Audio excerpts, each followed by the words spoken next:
There's no such thing as too many home improvement tips, so we've compiled a new collection of useful and simple tricks that will help you in any situation. It's time to get acquainted with them. Welcome to the House of Soviets. Today's program, the refrigerator is, arguably, the most faithful assistant in the kitchen. Plates, pots, and dishes in them are changed, but it just sits there, freezing, as if nothing happened. It's also important that it operates quietly, cools food well, has ample storage space, and consumes little electricity. In short, such a friend requires a great deal, so we offer expert advice on how to combine all these characteristics and make the right purchase choice. It's hard to believe, but the world's first factory-made refrigerator was made of wood. More than 100 years have passed since then, and technology has changed dramatically. New models are constantly appearing, and it's easy for the average person to get confused. So how do you choose a good refrigerator that will delight you for years to come? It turns out, it's important to pay attention to just a few things: price and features. The smarter and more sophisticated a refrigerator, the more expensive it is. Salespeople often try to persuade us to buy a model with a multitude of features, but consider whether you really need them all. To avoid overpaying for unnecessary items, decide in advance which options you can do without. Dimensions. This seems obvious, but many forget to simply measure the space in the kitchen. Make sure the new appliance will not only fit in the allotted corner but also won't ruin your renovation. Savings. A large refrigerator not only means plenty of space for groceries but also higher electricity bills. Consider how much capacity you really need to avoid overpaying. Comfort. Will you enjoy using it every day? Check whether the shelves are conveniently arranged, whether the food is clearly visible under the lighting, and whether the freezer layout suits your needs. To help us navigate the world of refrigerator brands and models, the Dom Sovitov program spoke with a repairman. He's the one who knows exactly which refrigerators last a long time and don't cause any problems. If your refrigerator suddenly malfunctioned or you've decided to replace it, the House of Advice can help you right now. We'll do it, along with our expert, Ilya Timofeyev, an expert in household appliance repair. Hello. Hello. And please tell me, regarding refrigerators, we decided to address this rather complex issue. After all, when choosing a refrigerator, besides money, what else do we always consider? What else should we pay attention to? Well, today's market offers a very wide range of appliances.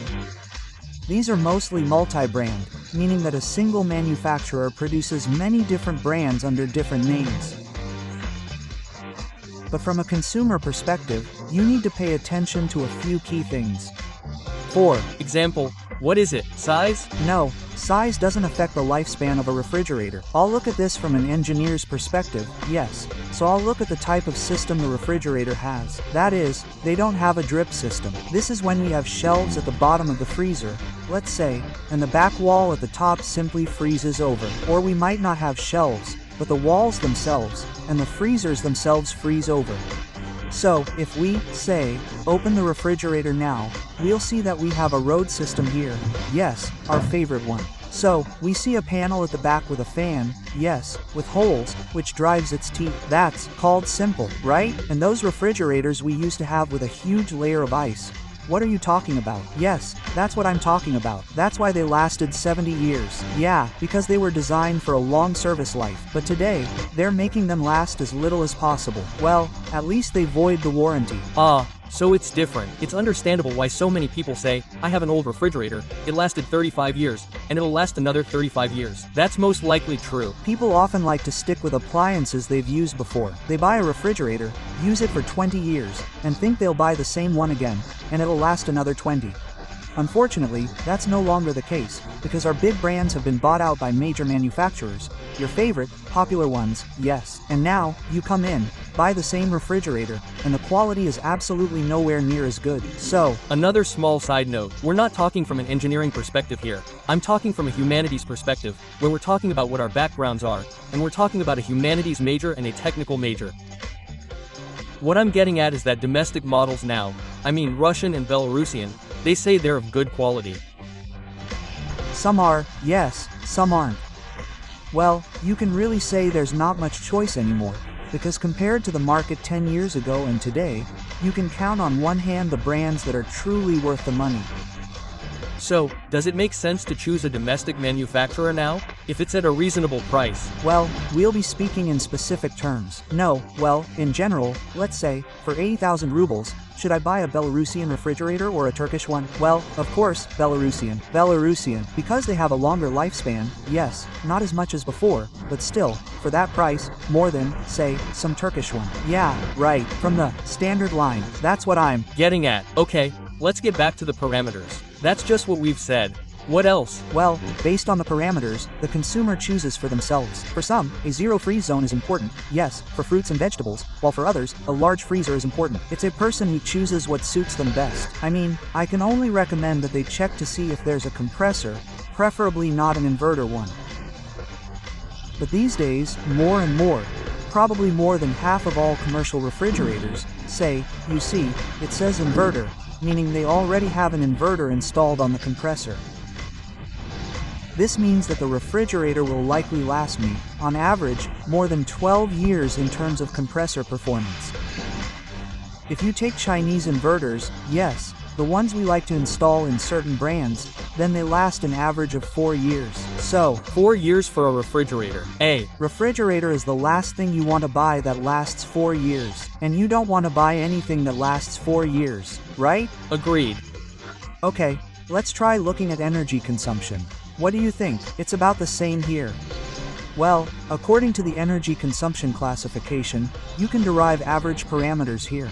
So, if we have, say, Class A plus and A 2 plus, then the average annual savings will be around 2,000 rubles, give or take. So, well, something like that. Well, in pursuit of savings, I would probably choose a more powerful model, even if it consumes more energy, but the quality will be better than the opposite. And what about noise?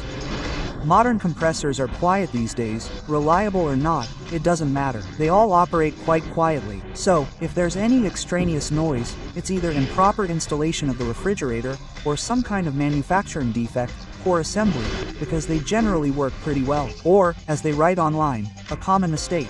They forgot to remove the shipping bolts. Yes, bolts, films, yes, they forgot to remove them. I had a similar story, yes, and I had a refrigerator that worked for about 5 years, and people thought it was making that much noise. Then they got used to it, and then, we have bolts in washing machines, and here they're mostly just some kind of thing. Well, our old refrigerator had plastic fasteners, yes, they're there, yes, they were. Okay, let's open it and see what they are. But first, let's look at this model. For example, it says, inverted compressor, you mentioned. 3D LED lighting. It's just an LED thing, yes, some kind of LED strip. Pull-out shelves or EAS get, well, something is just easier to pull out than usual. Let's try it now. Some kind of app control, right? The idea of app control here is more of a marketing ploy. Well, more, yes, because in fact, not all functions are fully implemented in all refrigerators. Like, in some places you can just check the temperature, in others you can actually change it. Well, in the budget series, it's mostly just temperature control. Changing the temperature. When have you ever changed the temperature in the refrigerator? Come on, remember, question mark. So, I agree with all of this. I haven't even tried this model yet, but here's what I want to point out. Look, the first refrigerator, the first star, prevents the proliferation of up to 97% of viruses and bacteria. Well, the active oxygen function, I'm not too familiar with it. I'm not an expert on any additional features, but essentially, it has a special device that creates a special oxygen oxide, as I understand it, and, well, this, yes, device, yes, it's subject to voltage in the middle, yes. Well, in various refrigerators, somewhere in German brands, you can find carbon filters, and they have additional features, but let's get this out of the way right away. Nobody reads the fine print. We'll read the first star. The first in a series of refrigerators of this particular brand. Then, it prevents the proliferation of up to 97%, viruses and bacteria. Field virucidal tests were conducted by the company in accordance with the guidelines for biocidal legislation, Part BS. There's a lot going on there. Well, you can see everything within a certain framework. And thanks to the oxygen active technology, and that's just a translation. Oxygen active, that is, not just 97, like 97, but in some studies.